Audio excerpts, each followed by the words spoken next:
কাছে এবং দূরে, দেশ এবং দেশের বাইরে আমার ভিডিওটা যে যেখান থেকে দেখছেন, আপনাদের কাছে আমার অনেক অনেক ভালোবাসা দোয়া রইল।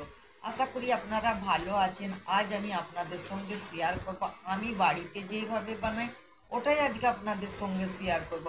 আজ আমি আপনাদের সঙ্গে শেয়ার করব আদা রসুন ছাড়া সামান্য উপকরণ দিয়ে রেসিপিটা বানাবো। আপনারা আমার সাথে থাকুন, দেখতে থাকুন আমি কিভাবে বানাচ্ছি আর আদা রসুন ছাড়া সামান্য উপকরণ দিয়ে কিভাবে রেসিপিটা বানাচ্ছি।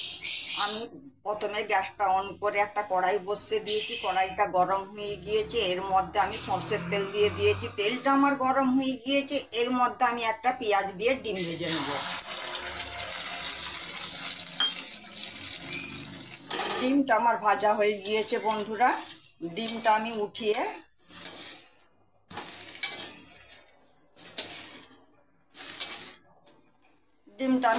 নিলাম।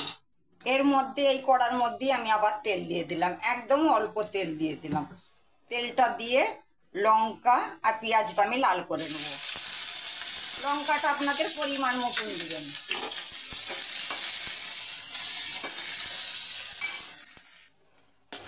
লঙ্কা পেঁয়াজটা আমার লাল হয়ে গিয়েছে। এর মধ্যে আমি আলু কেটে রেখেছিলাম, আলু দিয়ে দিলাম আর সজনে ডাঁটা দিয়ে দিলাম। নুন দিয়ে দিলাম। নুনটা পরিমাণ মতন দিবেন, ঝালটা পরিমাণ মতন দিবেন। যেমন ঝাল খাবেন সেইভাবে আপনারা ঝাল দিবেন। আমি আদা রসুন দেবো না। ঝাল লঙ্কার পাউডার 1 চামচ, কাশ্মীরি লঙ্কার পাউডার 1 চামচ, হলুদের পাউডার 1.5 চামচ, ধনের পাউডার 1 চামচ, জিরের পাউডার 1/2 চামচ, গোলমরিচের পাউডার 1/2 চামচ। আর কিছু আমি মশলা দেবো না।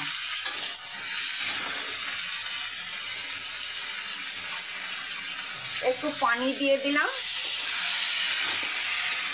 এই মশলাটাকে আমি 2 মিনিট কষিয়ে নেব।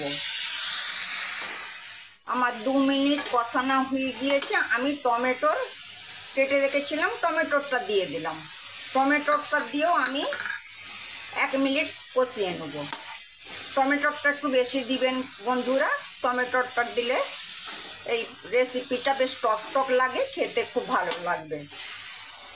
মশলা ছাড়া, আদা রসুন ছাড়া সামান্য উপকরণ দিয়ে এই রেসিপিটা বানাবো, এত ভালো হয়।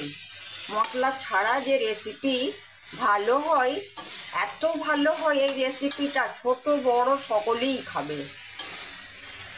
একবার খেলে বন্ধুরা আপনাদেরকে বারবার খাবার ইচ্ছা হবে। যে মশলা ছাড়া রেসিপি এত ভালো হয় যে বলার মতন নয়। মশলা তো সবসময় খাওয়া আমাদের শরীরের পক্ষে ঠিক নয়, শরীরের ক্ষতি। হ্যাঁ, মশলা ছাড়াও মাঝে মধ্যে আমরা এইভাবে মশলা না দিয়ে রেসিপি বানাই। মশলা না দিয়ে রেসিপিটা বানাবো, এত ভালো লাগবে। ভাত রুটি আপনারা সব কিছু দিয়েই খেতে পারবেন। আর ডাঁটা তো জানেন আমাদের স্বাস্থ্যের জন্য খুবই উপকার। আপনারাও বাড়িতে এইভাবে বানাবেন। মশলা ছাড়া রেসিপি যে এত ভালো হয়, আপনারাও বাড়িতে এইভাবে বানাবেন। আশা করি ভালো লাগবে। আর কেমন লাগলো বন্ধুরা আমাকে কমেন্ট করে জানাবেন। আমার 1 মিনিট কষানো হয়ে গিয়েছে। 1 মিনিট কষানো হয়ে গিয়েছে, আমি পানি দিয়ে দিলাম। তরকারিটা আমার ঝোল ঝোল হবে।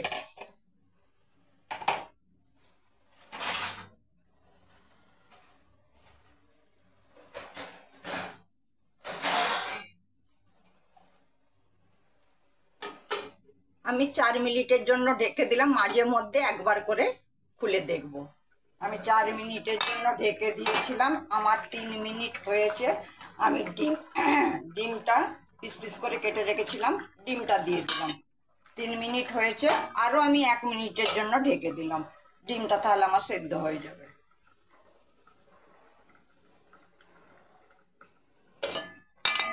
আমার 4 মিনিট ঢেকে রেখে দিয়েছিলাম। 4 মিনিট আমার হয়ে গিয়েছে। নামাবার সময় আমি একটু জিরের পাউডার দিয়ে ভালো করে একটু ওপর নিচে করে নেড়ে নেব।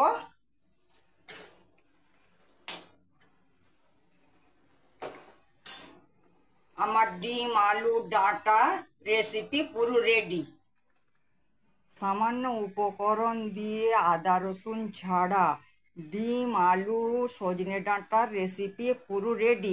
আমার ভিডিওটা যদি আপনাদেরকে ভালো লেগে থাকে প্লিজ বন্ধুরা আমাকে লাইক কমেন্ট শেয়ার করবেন, আর আমার চ্যানেলটা আপনারা সাবস্ক্রাইব করে দিবেন। তাতে আমার নতুন নতুন রেসিপিগুলো সহজেই আপনাদের কাছে পৌঁছে যাবে। আর আপনাদের কাছে আমার অনেক অনেক ভালোবাসা দোয়া রইল। আপনারা ভালো থাকবেন, সুস্থ থাকবেন। আল্লাহ হাফেজ।